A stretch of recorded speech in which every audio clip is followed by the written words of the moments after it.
Wassalatan wassalaman ala Rasulillah amma ba'du. Yang terhormat Ibu Kepala SMA Negeri 9 Bengkulu Selatan, yang kami hormati Bapak Ibu Wakil Kepala SMA Negeri 9 Bengkulu Selatan, yang kami hormati Bapak Ibu Dewan Guru SMA Negeri 9 Bengkulu Selatan. Pertama-tama marilah kita panjatkan puji dan syukur kehadirat Allah Subhanahu wa taala, Tuhan yang Maha Esa, yang telah memberikan kita nikmat sehat dan juga kesempatan sehingga pada hari ini kita bisa bersama-sama berkumpul mendengarkan diseminasi dari calon guru penggerak angkatan 6 Kabupaten Bengkulu Selatan tentang implementasi budaya positif di sekolah. Salawat beriring salam semoga selalu tercurah kepada Nabi besar Muhammad SAW. Bapak Ibu Dewan Guru yang kami hormati, untuk membuka acara ini marilah kita bersama-sama mengucapkan lafaz basmalah. Bismillahirrahmanirrahim. Acara selanjutnya menyanyikan lagu Indonesia Raya. Kepada Bapak Ibu Dewan Guru dimohon berdiri.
Hadirin dipersilakan duduk kembali. Agar acara kita ini berjalan dengan lancar dan dirahmati oleh Allah Subhanahu wa taala, marilah kita menundukkan kepala sejenak. Untuk pembacaan doa akan dipimpin oleh Bapak Afdal Gani SPDI. Kepada Bapak Afdal Gani dipersilakan.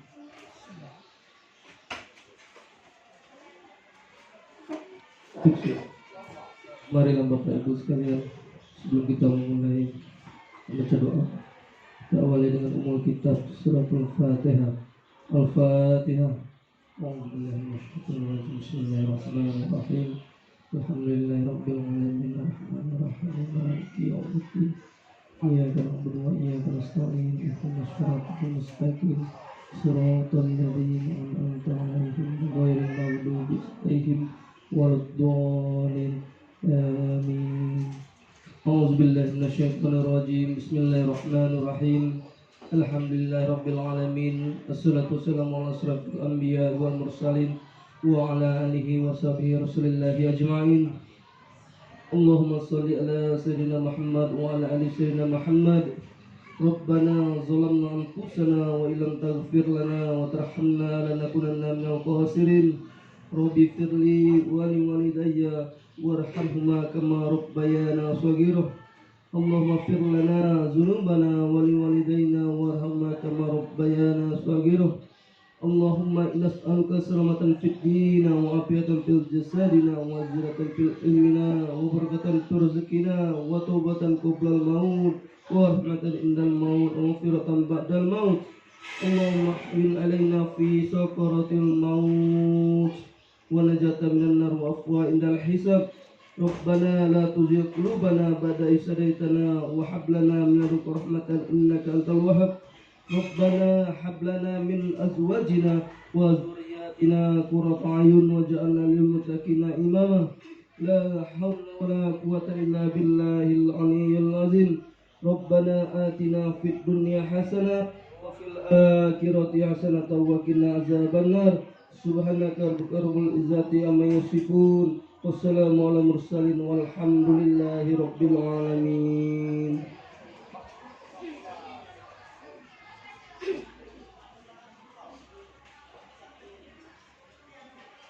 Baik Bapak Ibu yang kami hormati, kita ikuti acara selanjutnya. Kata sambutan dari Kepala Sekolah SMA Negeri 9 Bengkulu Selatan, dan hal ini akan diwakili oleh Wakil Kepala Bidang Humas kepada Ibu Ratna Jita SPD. Disilakan.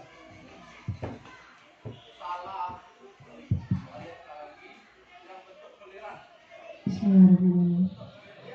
Assalamualaikum warahmatullahi wabarakatuh. Pertama-tama marilah kita panjatkan puji dan syukur atas kehadirat Allah Subhanahu wa taala yang mana pada pagi hari ini kita masih diberinya nikmat kesehatan dan kesempatan sehingga kita dapat berkumpul di ruangan guru SMA Negeri 9 Bengkulu Selatan untuk mengikuti acara pengimbasan implementasi budaya positif di sekolah yang dilaksanakan oleh 2 orang calon guru penggerak sekolah SMA Negeri 9 Bengkulu Selatan. Salawat beriring salam semoga selalu tercurahkan kepada junjungan kita Nabi besar Muhammad Shallallahu Alaihi Wasallam, yang mana berkat beliaulah kita semua dapat terbebas dari alam kegelapan menuju ke alam yang terang benderang seperti yang kita rasakan semua pada saat ini. Bapak dan Ibu yang saya hormati, pada kesempatan ini kita sebenarnya patut berbangga karena 2 orang guru kita ini lolos seleksi calon guru penggerak angkatan 6. Program pendidikan guru penggerak yang dirancang oleh Kementerian Pendidikan Kebudayaan, Riset dan Teknologi bertujuan memberikan bekal kemampuan kepemimpinan pembelajaran dan pedagogi kepada guru sehingga mampu menggerakkan komitmen belajar baik di dalam maupun di luar satuan pendidikan serta berkompetensi menjadi pemimpin pendidikan yang dapat mewujudkan rasa nyaman dan bahagia peserta didik ketika berada di lingkungan sekolah. Pengimbasan ini merupakan bagian dari aksi nyata kerja CGP dalam mendukung program Merdeka Belajar sesuai dengan pemikiran dan filosofi dari Ki Hajar Dewantara untuk membangun budaya yang positif, aman dan nyaman agar murid-murid mampu berpikir, bertindak, dan mencipta dengan merdeka, mandiri, dan bertanggung jawab.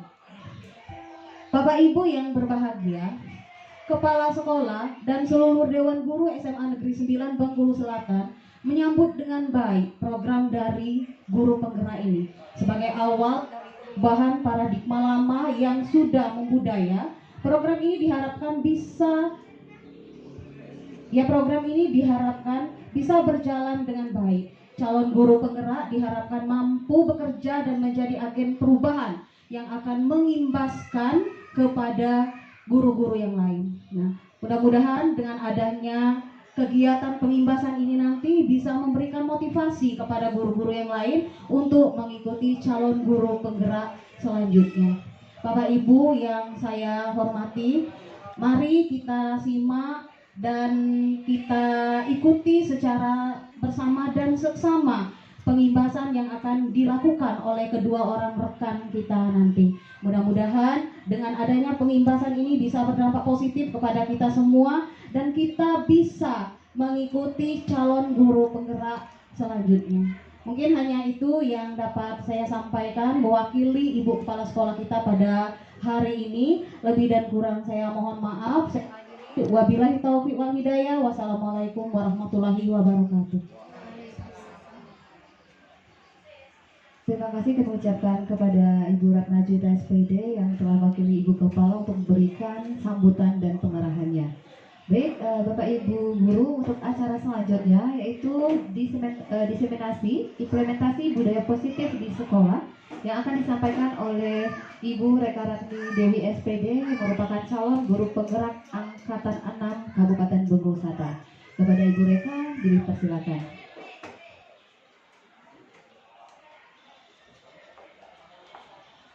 Bismillahirrahmanirrahim. Assalamualaikum warahmatullahi wabarakatuh. Selamat pagi ibu-ibu semua. Pertama-tama mari kita panjatkan puji syukur atas kehadirat Allah Subhanahu wa taala karena pada kesempatan ini kita diberinya nikmat sehat sehingga kita bisa berkumpul di ruang guru kepala SMA 9 ini dalam acara pengimbasan budaya positif dari kami CGP Angkatan 6. Salawat beriring salam marilah kita curahkan kepada baginda Rasulullah SAW yang telah memberikan kita membawa kita dari alam jahiliyah ke alam yang penuh dengan teknologi yang semua kita rasakan pada saat ini. Baiklah, saya akan menyampaikan tentang budaya positif yang akan kita terapkan nantinya di sekolah kita ini dengan harapan sekolah kita ini menjadi lebih baik lagi, dapat menciptakan generasi-generasi yang mempunyai profil pelajar Pancasila yang kita harapkan beriman dan bertakwa kepada Tuhan Yang Maha Esa, berakhlak mulia, kreatif, mandiri, gotong royong serta berkebinekaan global. Baik ibu-ibu, sebelum mulai saya mau menguji konsentrasi Bapak Ibu dulu. Bapak Ibu semua ya, tolong ikuti kata saya. Tepuk 1 kali. Tepuk 2 kali. Tepuk 3 kali. Iya, terima kasih. Tepuk tangan untuk kita semua. Baik, sebelum kita masuk ke budaya positif, kita ingat kembali apa itu filosofi Ki Hajar Dewantara mengenai pendidikan. Pendidikan itu yaitu menuntun segala kodrat yang ada pada anak-anak agar mereka menjadi manusia yang seutuhnya, baik sebagai anggota masyarakat ataupun sebagai dirinya sendiri untuk mencapai kebahagiaan yang setinggi-tingginya. Nah, kita sebagai guru hanya bisa menuntun, mengarahkan, mendidik anak ya agar anak mempunyai laku ya, memiliki karakter yang baik yang sesuai yang kita harapkan. Anak-anak mempunyai nilai-nilai sesuai dengan profil pelajar Pancasila, yaitu bertakwa kepada Tuhan Yang Maha Esa, berakhlak mulia, mandiri, kreatif, inovatif, gotong royong beserta berkebinekaan global. Nah, untuk itu ya, jadi kita harus memahami makna dari filosofi dari Ki Hajar Dewantara ini agar kita bisa menciptakan budaya positif di sekolah kita. Nah, apa yang harus kita pahami agar kita bisa menciptakan budaya positif di sekolah kita? Yang pertama, kita harus tahu apa sih pengertian dari budaya positif itu? Budaya positif merupakan perwujudan dari nilai-nilai atau keyakinan universal yang diterapkan di sekolah. Nah, budaya positif ini diawali dengan perubahan paradigma dari stimulus respon kepada pendekatan teori kontrol.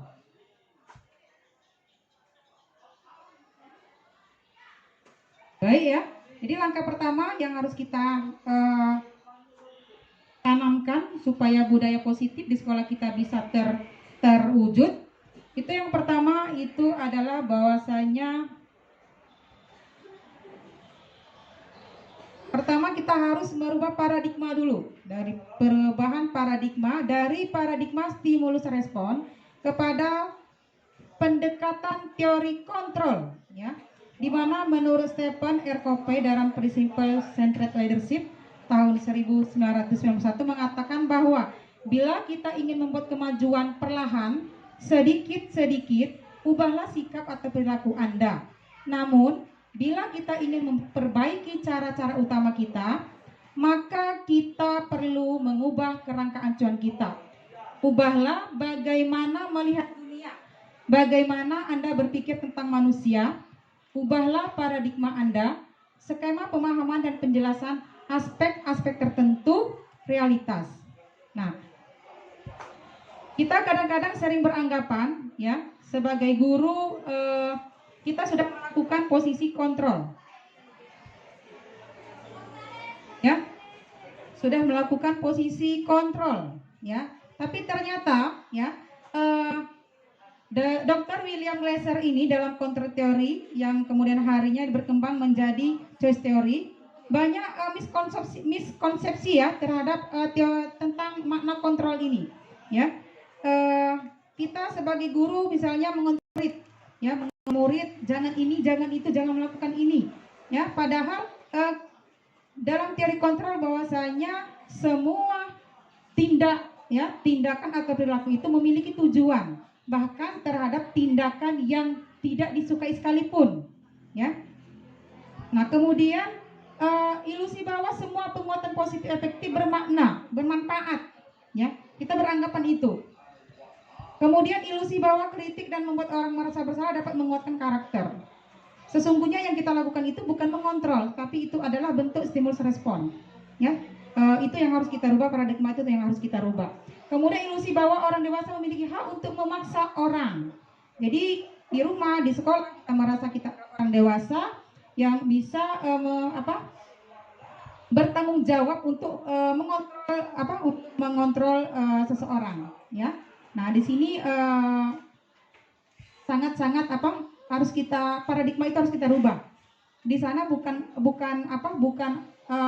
teori kontrol yang terjadi, tetapi di situ adalah stimulus respon. Yang seharusnya itu seperti apa kalau teori kontrol itu? Itu bisa kita lihat dari tabel itu, stimulus respon dan teori kontrol. Pada stimulus respon itu realitasnya kebutuhan kita sama. Nah, dalam teori kontrol menyatakan bahwa kebutuhan kita itu berbeda. Yang itu harus kita pahami. Kemudian kita mencoba mengubah orang agar berpandangan sama dengan kita. Nah, itu adalah termasuk stimulus respon. Yang seharusnya itu adalah kita berusaha memahami pandangan orang lain tentang dunia. Jadi kita tidak memaksakan apa yang kita mau itu harus orang juga mau. Ya, kita harus membuka diri bahwasanya semua orang itu mempunyai pandangan yang berbeda. Kemudian orang lain bisa mengontrol saya, ya. Sesungguhnya tidak bisa, ya. Orang lain tidak bisa mengontrol diri kita. Yang bisa mengontrol diri kita itu adalah diri kita sendiri. Kemudian pemaksaan ada pada saat bujukan gagal. Nah, itu bukan itu yang seharusnya. Seharusnya apa? Terjadi kolaborasi dan konsensus menciptakan pilihan-pilihan baru. Jadi tidak ada bujukan atau paksaan yang terjadi, ya, dalam penyelesaian suatu masalah itu kolaborasi. Misalnya kita di sekolah ini kolaborasi antara guru dan siswa. Misalnya anak itu ada permasalahan, kita sebagai guru itu harus bisa menjadi manajer, ya, untuk memecahkan suatu permasalahan, berkolaborasi dengan siswa. Bukan kita membujukkan, membuat anak itu merasa terpojok. Itu yang harus kita rubah. Jadi selama ini kita membuat hukuman, kita membuat teguran, anak itu kita anggap itu mengontrol. Padahal itu bukan kontrol. Kontrol sungguhnya bukan itu. Jadi paradigma itu harus kita rubah. Yang terjadi di sana selama ini berarti mungkin, ya, kalau kita terangkan seperti itu adalah yang namanya stimulus respon. Kalau kontrol nanti lanjutnya ada nanti. Nah, sekarang disiplin. Makna disiplin. Apa sih disiplin itu? Jadi salah satu cara kita untuk menanamkan budaya positif kepada siswa kita di sekolah dan kita juga guru itu adalah disiplin, ya. Apa sih disiplin itu? Disiplin itu adalah menurut Bapak Ki Hajar Dewantara menyatakan bahwa di mana ada kemerdekaan, disitulah harus ada disiplin yang kuat. Sungguh pun disiplin itu bersifat self-disiplin, yaitu kita sendiri, ya, yang mewajibkan kita dengan sekeras-kerasnya. Tetapi itu sama saja, sebab jikalau kita tidak mencakap melakukan self-disiplin atau melakukan disiplin sendiri, wajiblah penguasa lain mendisiplinkan diri kita. Dan peraturan demikian itulah harus ada di dalam suasana yang merdeka, termasuk di lingkungan sekolah kita. Nah, Ki Hajar Dewantara juga menyatakan bahwa untuk mencapai kemerdekaan atau dalam konteks pendidikan kita saat ini, untuk mendapatkan murid yang merdeka, syarat utamanya adalah harus ada disiplin yang kuat. Ya, harus ada disiplin yang kuat. Jika tidak memiliki motivasi internal, motivasi yang berasal dari diri dalam diri ya, maka kita memerlukan pihak lain untuk mendisiplinkan kita, atau motivasi eksternal karena bukan berasal dari dalam diri. Itu ya.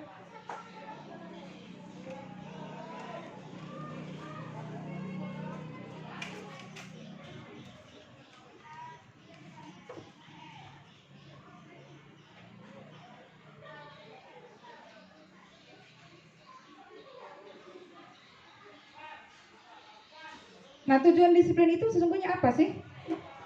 Ada yang tahu kira-kira tujuan disiplin itu apa?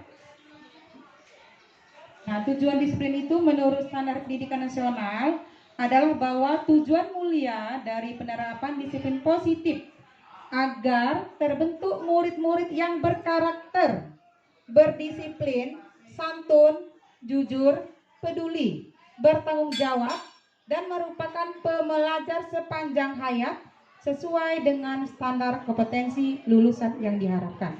Itu sesungguhnya tujuan dari disiplin. Untuk menerapkan disiplin itu, maka kita harus menanamkan nilai-nilai kebajikan kepada murid-murid kita di sekolah. Apa sih nilai-nilai kebajikan itu? Nilai-nilai kebajikan universal itu adalah nilai kebajikan adalah sifat-sifat positif manusia yang merupakan tujuan mulia yang ingin dicapai setiap individu. Menurut Dr. William Glasser pada teori kontrol tahun 1984 menyatakan bahwa setiap perbuatan memiliki suatu tujuan. Dan selanjutnya Diana Gosen pada tahun 1998 mengungkapkan bahwa dengan mengaitkan nilai-nilai kebajikan yang diyakini seseorang, maka motivasi intrinsiknya akan terbangun sehingga menggerakkan motivasi dari dalam untuk dapat mencapai tujuan mulia yang diinginkan.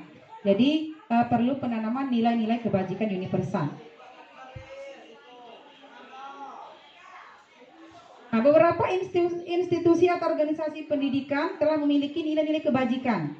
Nah, nilai kebajikan yang diyakini itu misalnya untuk kita sekolah yang kurikulum merdeka itu adalah profil pelajar Pancasila. Apa nilai kebajikan? Yang pertama, beriman, bertakwa kepada Tuhan Yang Maha Esa dan berakhlak mulia. Jadi anak-anak diharapkan mempunyai nilai beriman, bertakwa dan kepada Tuhan Yang Maha Esa dan berakhlak mulia. Kemudian nilai selanjutnya mandiri, bernalar kritis, berkebinekaan global, bergotong royong serta kreatif. Kemudian ada institusi lain, IBO Primary Years Program PYP. Apa nilai-nilai kebajikan yang mereka harapkan? Itu adalah toleransi. Ada nilai toleransi yang diharapkan, rasa hormat, integritas, mandiri, menghargai, antusias, empati, keingintahuan, kreativitas, kerjasama, percaya diri, dan komitmen. Dan masih banyak lagi organisasi-organisasi yang mempunyai nilai-nilai kebajikan yang diyakini dan disepakati. Begitu juga nanti kita terapkan di kelas masing-masing, Bapak Ibu.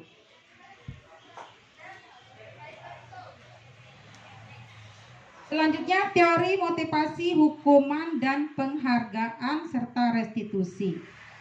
Ya, ada 3 motivasi dari perilaku manusia. Yang pertama itu adalah untuk menghindari ketidaknyamanan atau hukuman. Saya pernah bertanya dengan siswa kita di kelas, nah, kamu kan nggak pernah melanggar peraturan. Kenapa kamu nggak pernah melanggar peraturan? Apa jawabannya? Takut dihukum, Bu. Nah, jadi artinya motivasinya yang pertama berarti untuk menghindari ketidaknyamanan atau hukuman. Itu yang pernah saya tanya dengan siswa di kelas. Kemudian untuk mendapatkan imbalan atau penghargaan dari orang lain. Ini biasanya kita kadang-kadang di rumah membujuk anak, nak nanti kalau dapat juara 1 dikasih hadiah ya. Nah, itu merupakan contoh motivasi perilaku manusia yang kedua. Jadi motivasinya untuk mendapatkan imbalan, ya. Kemudian ketiga, untuk menjadi orang yang merdeka, yang mereka inginkan dan menghargai diri sendiri dengan nilai-nilai yang mereka percaya. Ada juga di siswa itu ya, di kelas 10 kemarin saya tanya, kalau kamu nak, jadi saya bandingkan pendapat anak-anak itu, kalau kamu tidak pernah melakukan hukuman karena apa? Ya ini jawabannya. Karena saya memiliki ini Bu, saya memang dari dalam diri saya harus prinsip seperti itu. Saya tidak mau melakukan itu karena memang dari saya tidak mau. Artinya dia memang dari dalam diri ini. Menjadi orang yang mereka inginkan dan menghargai diri sendiri dengan nilai-nilai yang mereka percaya. Jadi motivasinya itu motivasi dari dalam diri, keinginan sendiri. Ya, itu motivasi perilaku manusia. Kemudian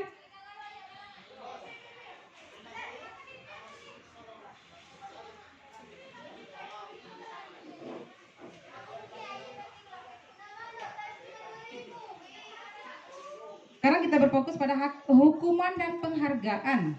Nah, hukuman dan penghargaan itu kita kadang-kadang beda ya Ibu ya, dari katanya hukuman penghargaan. Tetapi pada dasarnya untuk pengaruhnya kepada anak kita di rumah atau siswa kita itu pada dasarnya itu serupa. Ya, tapi kita sering melakukan penghargaan itu. Nah, padahal penghargaan dan hukuman itu setara itu Bapak Ibu ya. Nah, untuk hukuman itu merupakan suatu identitas gagal ya. Sedangkan konsekuensi dan restitusi merupakan identitas sukses untuk penerapan disiplin. Nah, kita kadang-kadang beranggapan bahwasanya dengan hukuman itu kita bisa menegakkan disiplin. Itu semua beranggapan seperti itu. Mungkin yang dari kesiswaan ya, apalagi seperti itu ya. Nah, sekarang coba kita perbandingan. Kalau hukuman itu apa sih yang terjadi? Kalau konsekuensi itu apa? Kalau restitusi gimana? Nah, kalau hukuman itu sesuatu yang menyakitkan harus terjadi, Bapak Ibu. Jadi kita menyakiti siswa secara fisik, mungkin bisa juga secara verbal, perasaan.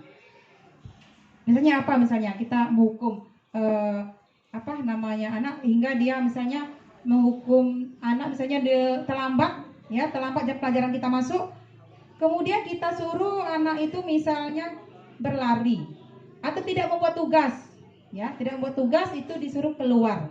Kan anak merasa malu. Jadi mungkin tidak dicubit atau tidak tampar, tapi secara verbal sudah disakiti dia. Dia malu dengan teman-teman yang lain. Nah, itu bukan merupakan solusi yang baik untuk mendisiplinkan, karena merupakan identitas gagal ya bagi anak-anak. Kemudian apa sih konsekuensi? Konsekuensi itu sesuatu yang terjadi. Apa bedanya antara hukuman dan konsekuensi? Kalau hukuman itu sifatnya secara spontan, Bapak Ibu. Secara spontan, misalnya tadi anak terlambat disuruh berlari. Anak terlambat misalnya disuruh mengambil sampah. Ya, itu hukuman. Jadi secara spontan, atau disuruh seperti kita COD bawa air minum misalnya. Itu merupakan suatu hukuman. Ya, nah konsekuensi apa misalnya? Kalau konsekuensi misalnya anak ini terlambat. Tadi kita sudah mulai pelajaran misalnya sudah 10 menit. Kita mengasih tugas. Apa konsekuensinya? Anak ini yang terlambat tadi di akhir jam pelajaran nanti dia nyambung. Yang lain sudah istirahat tapi dia belum. Kenapa? Karena dia harus mengerjakan yang belum ia selesaikan. Itu namanya konsekuensi. Sifatnya ini juga harus terjadi. Mungkin anak juga merasa, tetapi jangka waktunya nggak panjang, jangka waktunya pendek. Tetap juga anak merasa tidak nyaman, tetapi dalam jangka waktunya yang pendek, nggak panjang, bukan yang seperti hukuman. Yang mana yang bagus itu yaitu yang restitusi, merupakan pilihan. Nah, kemarin saya pernah juga nanya dengan anak kita yang bawa HP. Nak, kenapa bawa HP? Jadi kita tidak melakukan tidak menghukum anak, langsung tidak memvonis anak atau membuat anak bersalah. Jadi saya nanya, nak, kenapa bawa HP? Ini Bu, karena saya mau nelpon kakak saya mau dijemput. Nah, itu kan alasannya. Ya, berarti kan bisa diterima. Nah, tetapi saya tanya, kenapa kamu seharusnya apa yang kamu lakukan? Kalau kamu bawa HP, kamu kan sudah tahu kalau kita nggak boleh bawa HP.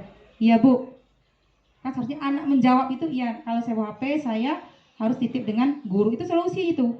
Solusi jadi. Ada kita mencari solusi bukan menghakimi. Oh, kamu bawa HP, berarti kamu harus HP kamu harus ditahan. Itu hukuman. Tidak membuat anak nyaman, kemudian merasa anak tersakiti. Jadi yang kita lakukan kebanyakan ini adalah berupa hukuman, Bapak Ibu. Jadi kita rubah dari paradigma tadi, Bapak Ibu. Dari paradigma stimulus respon menjadi teori kontrol. Jadi kita rubah itu bukan hukuman, bukan segala-galanya cara untuk mendisiplinkan siswa. Itu yang harus kita rubah mindset kita. Selanjutnya,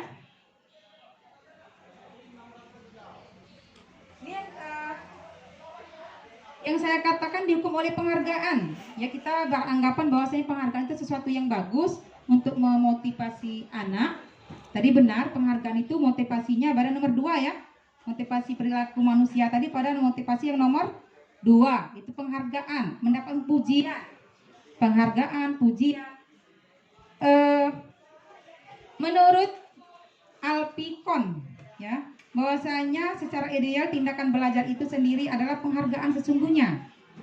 Kohn selanjutnya juga mengukuhkan beberapa pernyataan dari hasil pengamatannya selama ini, bahwasanya penghargaan yang nilainya sama dengan menghukum seseorang. Penghargaan itu menghukum seseorang. Kenapa dikatakan seperti itu?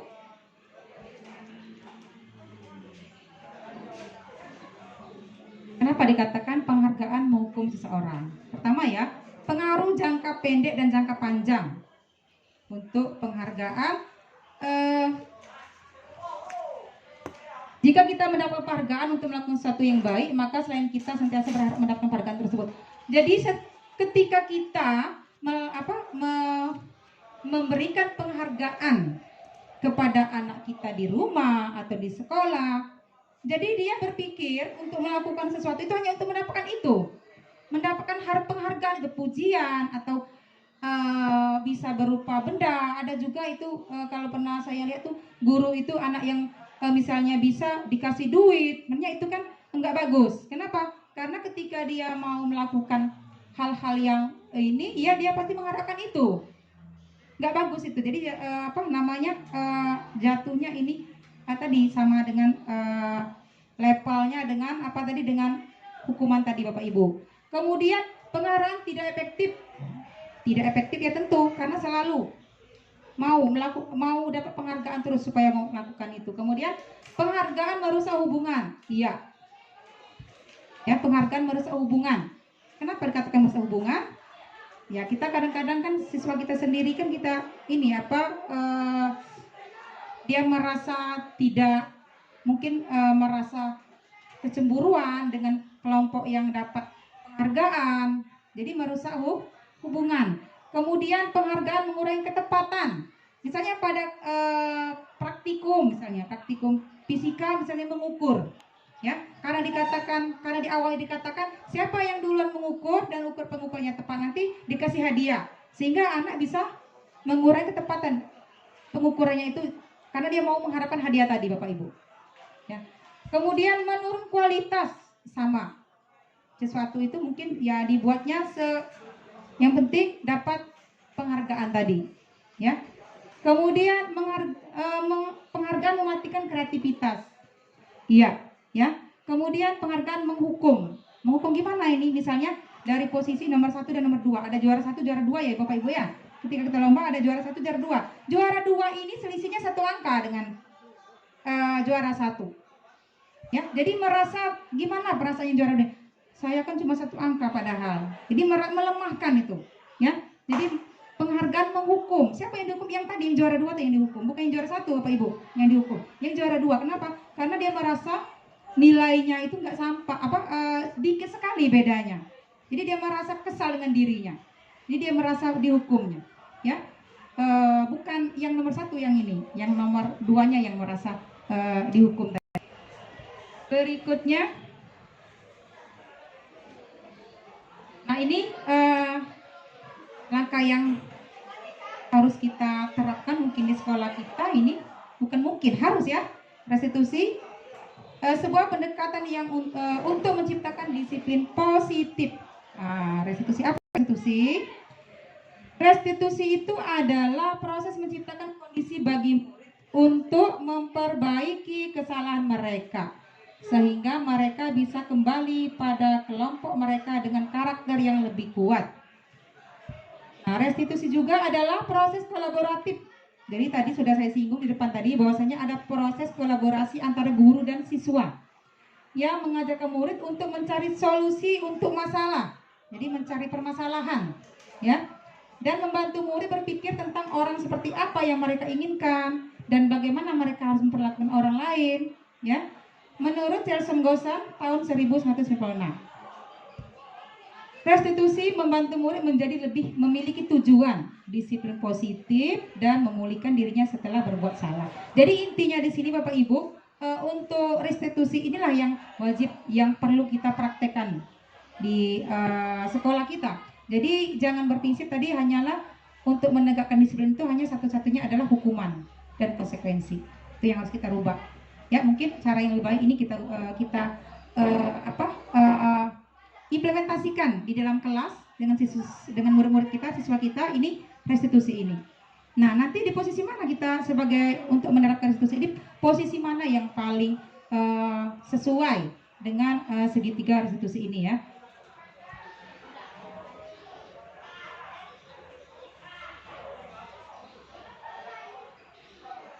Nah, ini Bapak Ibu ya, boleh saya berbagi, itu contoh kegiatan yang telah saya lakukan dalam menjalankan segitiga restitusi, di mana posisi saya ini sebagai seorang manajer ya.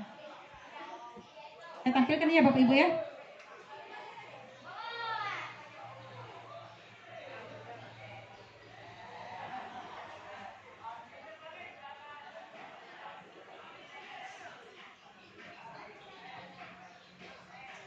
Agak lama loadingnya ini.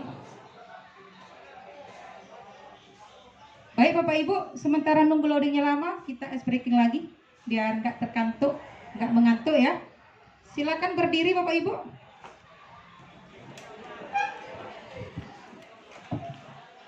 Silakan ya. Ice breakingnya seperti ini. Bertepuk, cek di hatiku ada cinta. Cek di mulutku ada doa. Cek di tanganku ada karya. Cek semuanya untuk kita. Ingat. Pertama, terus kembaliin. Cek di hatiku ada cinta. Cek di mulutku ada doa. Cek di tanganku ada karya. Cek semuanya untuk siswa. Lagi, oke, lagi ya, lebih ini, terakhir semuanya. 1, 2, 3. Di hatiku ada cinta, di mulutku ada doa, di tanganku ada karya, semuanya untuk siswa. Yeay. Terima kasih.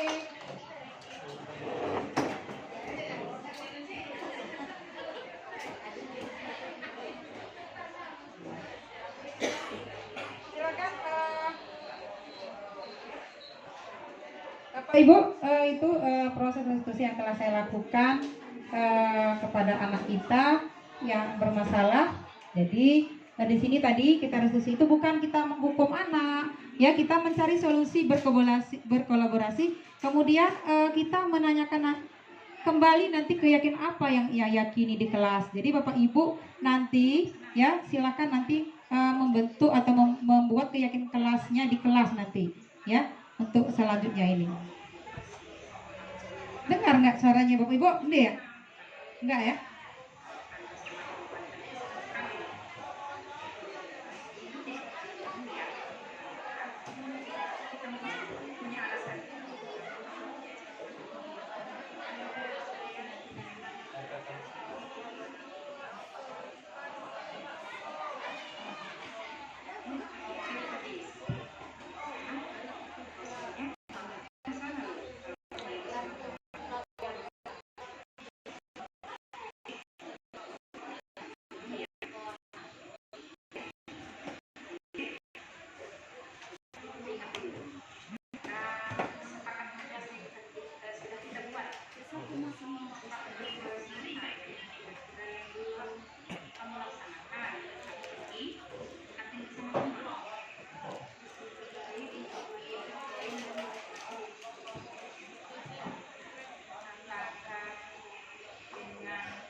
kasih telah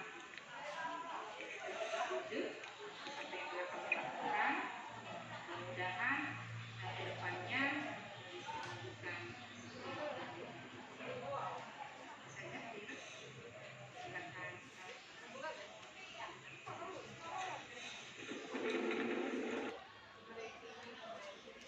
Ya Bapak Ibu, cukup satu ya Bapak Ibu untuk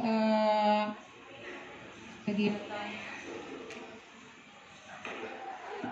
contoh restitusi yang telah saya lakukan di kelas. Jadi di sini tadi saya tidak menyalahkan siswa yang tadinya dia pergi izin ke toilet, tetapi ketemu kawan yang habis olahraga, malah nyasar ke kantin. Jadi kita kembalikan lagi, kita tanya keyakinannya, apa alasannya. Jadi tidak ada tidak ada menyudutkan anak dan tidak menyakiti anak. Jadi mencari solusi, berkolaborasi dengan anak untuk menyelesaikan permasalahan.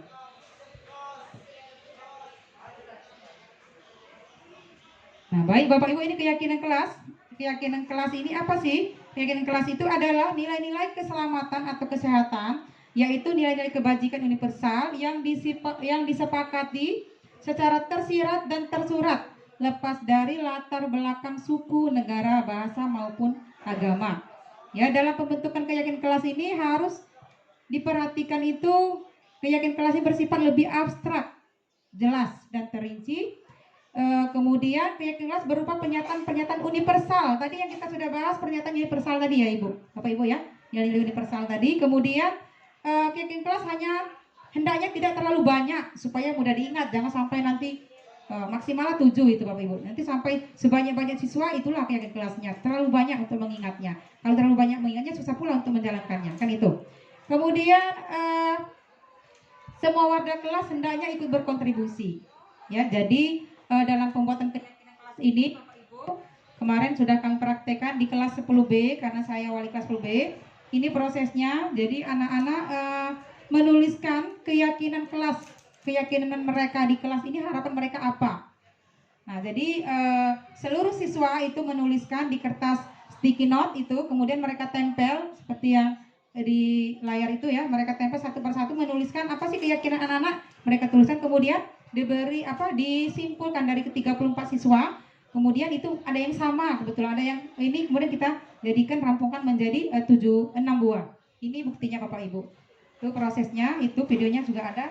Dan ini keyakinan kelas yang telah kami buat. Ini ya. Dari sebanyak jumlah siswanya ini kami siswa menulis semua, kemudian mereka menempelkan semua. 34 macam sesuai dengan jumlah siswa. Kemudian dari sini kami buatkan tadi lebih abstrak dan terinci ya. Jadi ini ada kesepakatannya ada 6.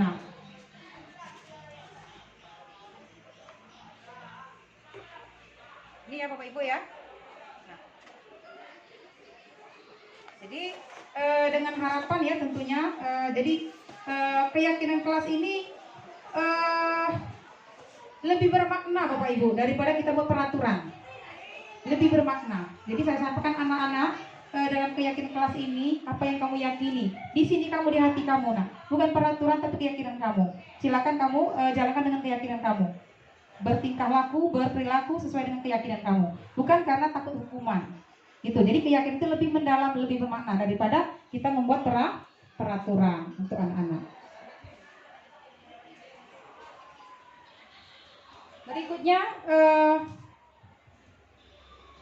kebutuhan dasar manusia dan dunia berkualitas. 5 kebutuhan dasar manusia. Yang pertama itu kebutuhan bertahan hidup.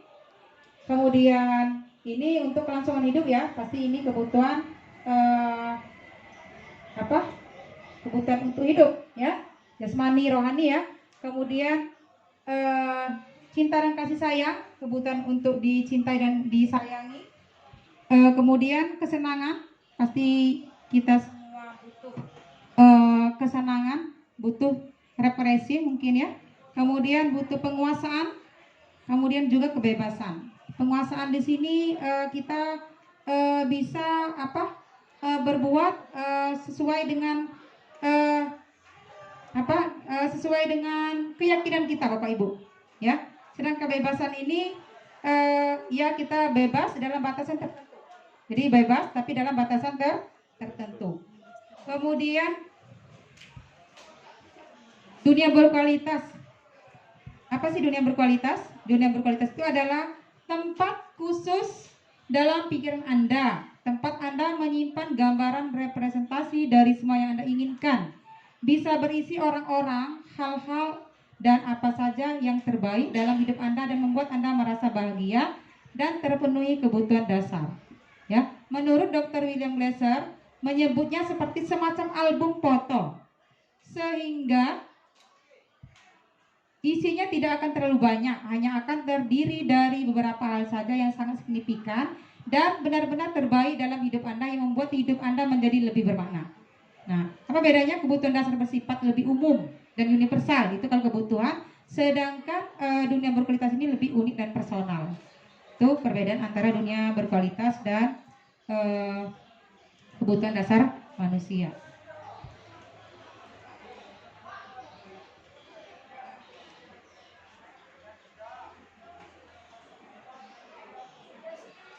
Selanjutnya itu lagi loading Bapak Ibu ya. Selanjutnya adalah restitusi 5 posisi kontrol. Nah, di sini yang saya katakan tadi, kita menerapkan segitiga restitusi itu di posisi mana kita? Yang pertama itu ada posisi penghukum. Yang sering kita lakukan adalah, dan saya juga merasa di kelas ataupun di rumah juga saya merasa kadang-kadang saya lebih berposisi sebagai seorang penghukum. Dikit-dikit anak salah dihukum. Nah, padahal itu tidak seharusnya. Apa yang sering kita ucapkan dengan hukum anak? Salah apa namanya? Kamu memang salah atau awas kamu. Nah, itu kata-kata menghukum. Kemudian yang berikutnya adalah membuat merasa bersalah. Ya, kita sering membuat anak kita itu sehingga dia kadang-kadang menunduk malu, dia mungkin juga meneteskan air mata. Kenapa? Dengan kata-kata kita memojokkan dia sehingga membuat dia merasa bersalah. Sering ya Bapak Ibu ya? Misalnya gara-gara kamu. Nah, itu kata-kata yang keral. Kalau kita membuat anak itu merasa bersalah. Gara-gara kamu kelas seperti ini, gara-gara kamu kelas tidak nyaman. Jadi memojokkan siswa, membuat sehingga dia merasa bersalah. Kemudian yang selanjutnya adalah posisi sebagai teman. Nah, kalau teman ini masih bisa ini ya, posisi teman itu sekedar apa kita misalnya apa yang kita katakan, bantulah ibu nak, ayo nak bantulah ibu, masa kamu nggak ingat apa yang telah ibu lakukan kepada kamu. Itu biasanya kalau untuk teman, kata-kata yang bisa diucapkan. Kemudian yang berikutnya itu adalah pemantau, posisi sebagai pemantau. Nah, posisi memantau ini kita tentunya ya memantau keadaan siswa kita. Misalnya ini Bapak Ibu ya, dia melakukan kesalahan, tetapi kita perhatikan ya, nanti ibu sering mantau kamu ya, jangan lagi sampai nanti misalnya ini ibu selalu memantau kamu. Jadi dengan catatan-catatan, ada catatannya, oh anak ini sudah melakukan kesalahan 1 kali, 2 kali misalnya, tapi kita pantau apakah ada perubahan. Itu jadi pemantau kita. Kemudian yang terakhir adalah yang sebaiknya kita lakukan itu sebagai posisi manajer tadi yang saya katakan, posisi manajer ya. Di posisi manajer ini dalam segitiga restitusi itu kita yang pertama kita lakukan itu mencari solusi Bapak Ibu ya. Ya, dalam segitiga restitusi itu manajer itu kita memvalidasi kesalahan anak.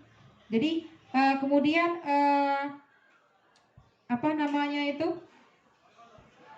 ini ya. Ini ya Bapak Ibu yang saya jelaskan tadi ya, sebagai manajer, ini ya, apa yang kita yakini, kembalikan ke keyakinan kelasnya yang sudah sepakati sebelumnya tadi. Kemudian dari posisi manajer kita terapkan sebagai ke segitiga restitusi Bapak Ibu. Jadi fungsi kita sebagai manajer, di mana ini yang pertama kita itu adalah validitas tentang tindakan salah, ya. Validitas tentang tindakan salah. Ini ya, menstabilkan identitas. Apa yang kita ungkapkan dengan siswa, pertanyaan apa yang timbul biasanya, berbuat salah itu tidak apa-apa nak, ya. Tidak ada manusia yang sempurna. Jadi kita tidak melakukan kata-kata yang negatif kepada anak walaupun anak itu berbuat salah. Kemudian apa lagi yang bisa kita ucapkan? Saya juga pernah melakukan kesalahan seperti itu. Ya, sama seperti saya tadi misalnya. Oh iya nak, kamu memang kalau kita makan di kantin bersama teman itu memang senang loh. Ibu juga dulu waktu ibu zaman kamu juga ibu senang sekali kalau ibu makan bersama kawan-kawan itu memang betul-betul senang. Nah, tapi kita kembalikan ke keyakinannya nanti ya. Kemudian misalnya berkata kamu berhak merasa begitu, ya. Itu apakah kamu sedang menjadi teman yang baik buat diri sendiri? Nah, itu kata-kata yang bisa kita pertanyaan yang bisa kita ucapkan kepada siswa kita yang sedang bermasalah, kita sebagai posisi manajer dari segitiga restitusi ini Bapak Ibu. Kemudian validasi yang kedua, validasi tindakan yang salah, ya. Kalau kita mau kebutuhan dasar, apa yang mendasari sebuah tindakan? Jadi tadi kan di awal dikatakan bahwasanya setiap tindakan itu pasti ada tujuan, bahkan tindakan yang tidak disukai apapun sekalipun. Nah, apa sih yang kalimat yang bisa kita gunakan untuk ini? Yang pertama misalnya, padahal kamu bisa melakukan yang lebih buruk lagi dari ini ya.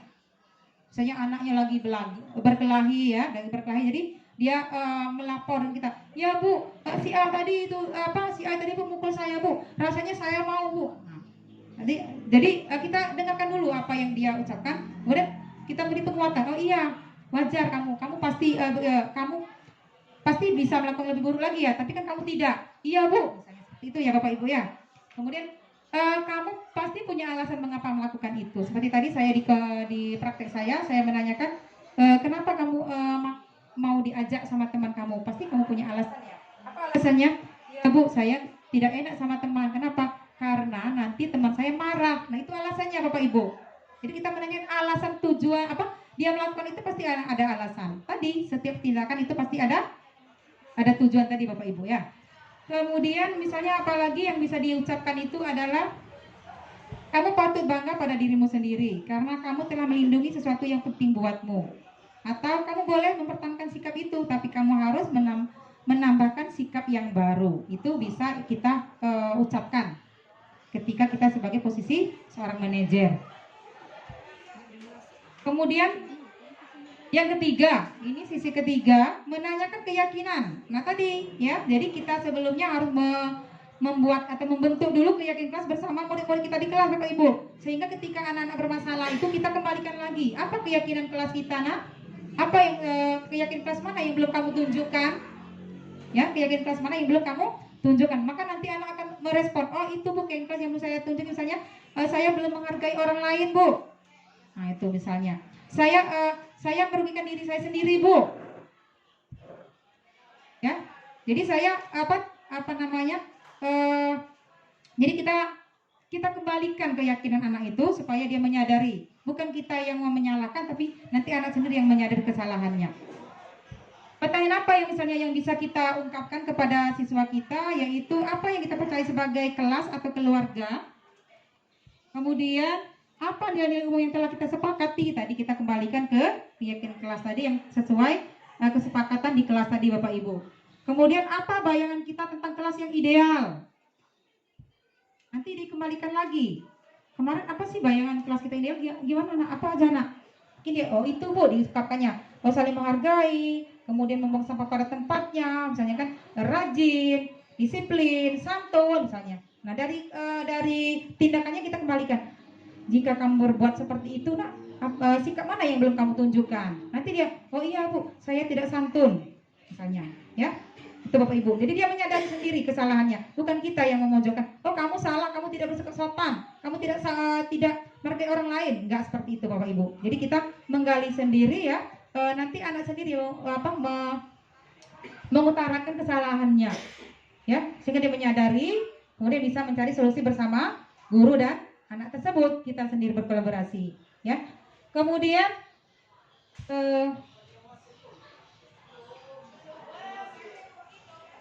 itu saja mungkin yang perlu saya sampaikan. Ini kalau ada yang mau ditanyakan Bapak Ibu sebelum saya tutup, silakan. Ada yang mau ditanyakan kira-kira? Tidak ada? Silakan kalau mau ditanyakan boleh. Silakan Bapak Ibu kalau ada pertanyaan atau mungkin ada hal yang ingin di-sharing ya tentang budaya positif di sekolah, silakan. Baik, saya tutup dulu ya. Sekian pemaparan dari saya. Nanti kembali moderator. Ini sudah menjadi moderator juga nih. Terima kasih. Assalamualaikum warahmatullahi wabarakatuh. Beri aplaus dulu untuk Ibu Rekaratmi Dewi SPD ya yang telah mendiseminasikan tentang budaya positif di sekolah. Jadi banyak hal-hal yang mungkin dapat kita ambil di sini Bapak Ibu ya, sehubungan dengan bagaimana praktik kita melaksanakan budaya positif di sekolah, dari cara kita menghukum. Nah mungkin kita sudah merasakan oh ternyata selama ini kita salah gitu. Ya saya sendiri mungkin sering memberikan penghargaan, ternyata penghargaan itu membentuk hukuman ternyata di dalam teorinya. Oke, baik Bapak Ibu silakan jika ada pertanyaan atau ada hal yang harus kita diskusikan. Oke, sudah cukup ya. Oke, kalau sudah cukup dengan mengucapkan lafaz Alhamdulillahirabbil alamin ya untuk kegiatan penyembasan implementasi budaya positif di sekolah pada hari ini selesai, dan terima kasih atas respon dari Bapak Ibu, dan mudah-mudahan untuk berikutnya Bapak Ibu juga bisa mengikuti program yang sama untuk calon guru penggerak ya. Kepada Ibu Reka juga kami ucapkan terima kasih atas diseminasinya untuk berbagi ke kami di sini di SMA Negeri 9 Pusatan. Mudah-mudahan semua ini bermanfaat untuk kita semua. Dan untuk menutup acara ini saya mohon ampun jika terdapat kesalahan, kepada Allah saya mohon ampun. Wabillahi taufiq wal hidayah. Wassalamualaikum warahmatullahi wabarakatuh.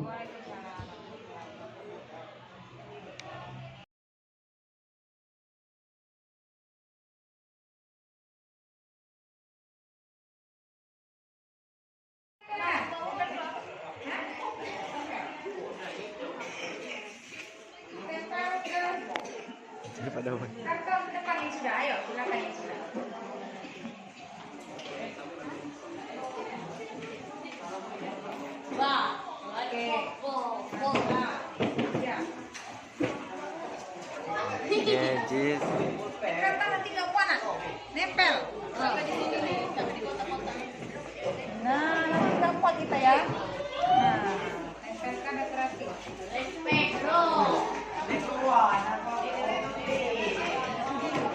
Berbagai macam.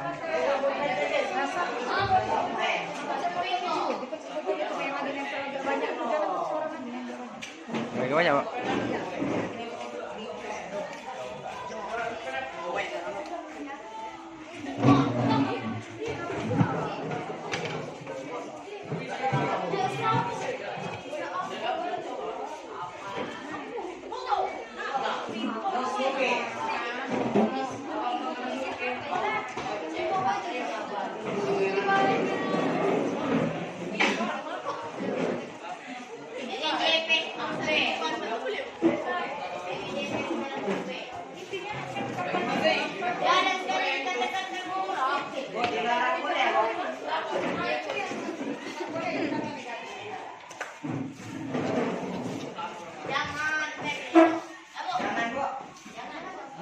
Jangan.